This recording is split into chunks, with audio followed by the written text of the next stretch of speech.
The management of CEO succession, in our view, is the most important responsibility of the board of directors, and that to do it well, you really need to have a close partnership between the CEO and the board. I'm Paul Winum. I'm a senior partner with RHR International, and I manage our global CEO succession practice. The pendulum really has swung on this from, in past decades, CEOs really took almost full charge of their own CEO succession.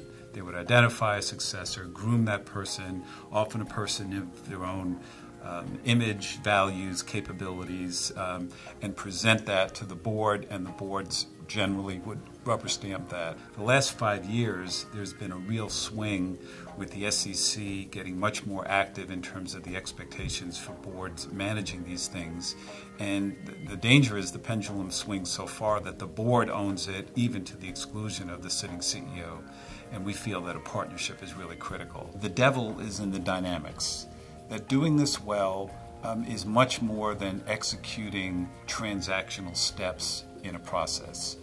We identified 10 dimensions to CEO succession, beginning with the ownership process of who is going to own it and how it's going to be managed, to the last dimension being the management of the evaluation. How did it go? How is the new CEO performing?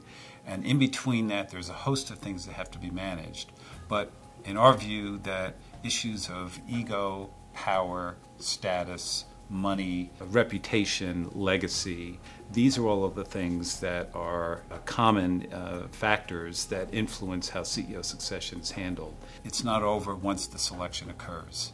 There are a lot of cases in which a really good CEO is identified, went through a process, and 18 to 24 months later that CEO had left the organization because of challenges in integrating into the culture, the handoff from the outgoing CEO, the way in which the outgoing CEO may have still been involved in a way that was not constructive.